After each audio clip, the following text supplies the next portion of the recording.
Thank you very much. Appreciate that. It's a real pleasure being here tonight. I'd like to treat this sort of like a campfire. My greatest memories of Scouts were the campfires, where people would tell stories, on all kinds of subjects.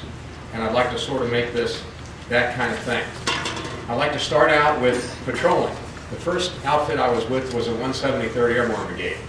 These were superb infantry soldiers of the United States of America, 4,000 men. These guys were all very aggressive soldiers. As we got into contact with the enemy, the thing we always had to do was to keep our men from chasing them down and killing them without us getting involved with the Air Force or artillery or anything else. These men were so aggressive that they were very liable to being trapped in ambushes. In other words, what would happen is that the enemy would fire on them with a small patrol and then start running like crazy, and our units would pursue so heavily and so fast without any worry about danger that they could run in the ambushes and so on. So these men were that kind of troops, much like Marines. The thing that you have to do when you have extremely aggressive soldiers like that is to, as the leadership, try to tone them down a little bit and use all the weapons, the fire support that you have, as well as just your rifles and bayonets. So that's the kind of men that I was with there, and they were spectacular. Now, out of these 4,000 men, they picked the top 45 men to be in what are called long-range reconnaissance patrols. These were men who were responsible for covering the flanks of the 173rd Airborne Brigade in jungle fighting. Now, anytime you're a unit in combat, what you have to do is know what's around you on all sides. That includes your front and your sides, but also your rear. You have to have patrols out there to let you know where the enemy is or where the enemy is moving in on you or might move in on you, okay? So the 173rd Airborne Brigade, when it was stationed in Okinawa, which was jungle mountains, realized that you could have a 100-mile flank of mountainous jungle here. And there were maybe only 2 or 3 paths that an enemy force could take through that mountain.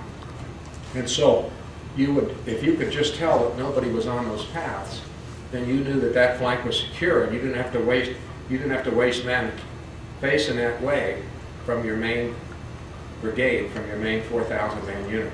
So you could move rapidly through this valley, let's say, and you wouldn't have to worry about a flank attack.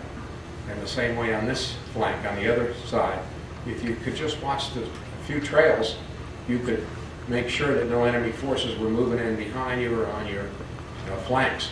So they developed a long-range patrol type concept with just 6 men. These were picked soldiers.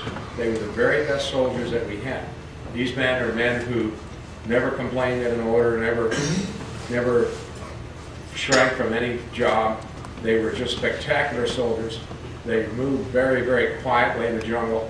Almost all of them were hunters.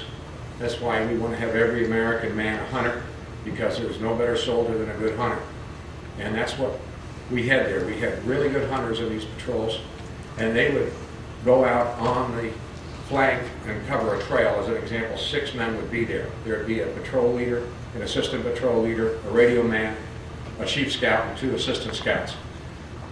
And these men would then sleep at night in a circle with their heads right next to each other, and they would, so that if anybody heard any noise, they could just with their hand wake up all 6 men immediately. They'd sleep in an extremely inaccessible place with claymore mines set up to cover any possible approach. But their primary defense was their silence. They moved extremely quiet in the jungles.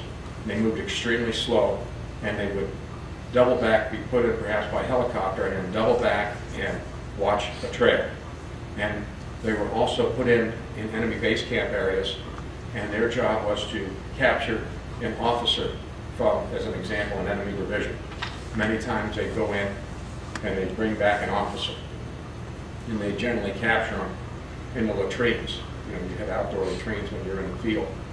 They get in close to this unit, and the latrines were out a little ways, and they'd wait till a guy came out. They'd knock him out, and they'd carry him out to a landing strip, and we'd take him out by choppers.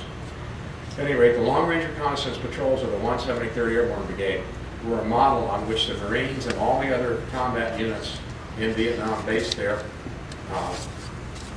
scouts.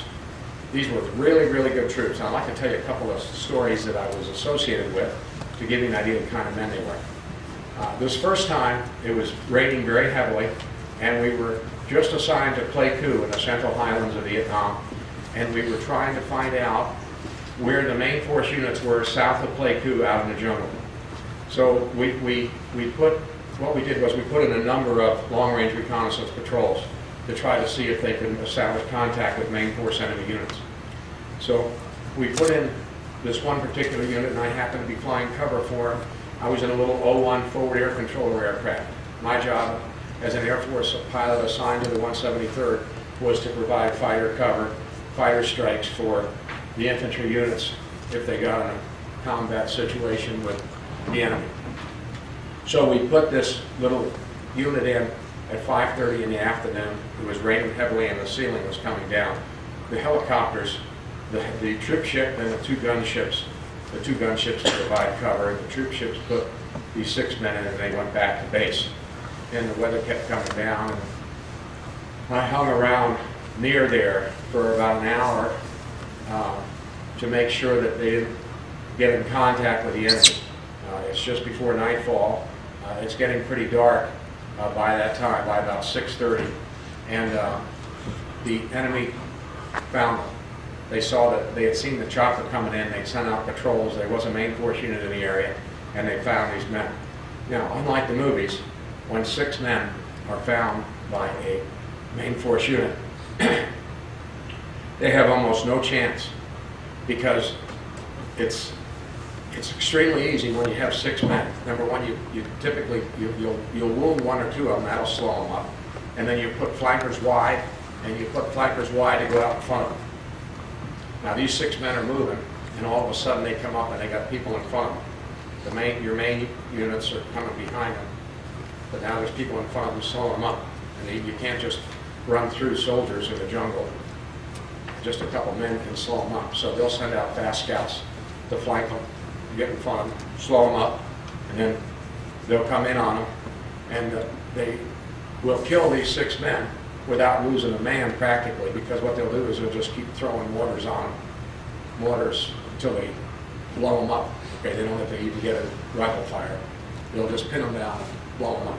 Okay, that's what really happens to 6 men when they run into a couple thousand-man unit or a 100-man unit or a 200-man unit or whatever. That's the real world. Thank you very much. That's great. Well, this particular night, the main force unit found these guys, and they were literally running through this was spotty jungle and clearings, and I could see them chasing these guys and running through the thing, and they called, my call sign was Town 05. They said, Town 05, we got to get out of here. We need pickup. So I called back to the helicopter base, telling I alert team in contact. I had to get a chopper up and get them out of there.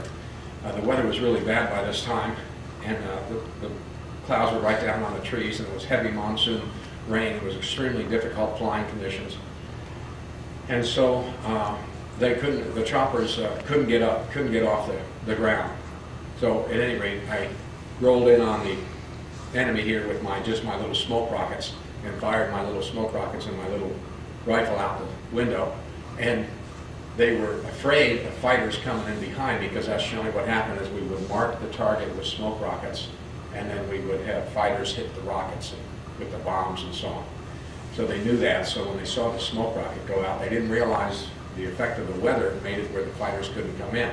So they broke contact, and our guys got a little bit of a breathing room, but it's only a little bit of time. It just bought them a little bit of time, and they're in deep trouble. So I called back again to the commander of the first guy I talked to was a lieutenant in charge of a squadron of choppers, and I asked to talk to his commander, who was a captain. I said, you got to find me a chopper. I got to get these guys out of here. There's 6 dead men here. You know, if we don't get them out. So he said, well, I can't get anybody to get up. I said, well, let me talk to the colonel. So I talked to the colonel. The colonel was an extremely good combat leader.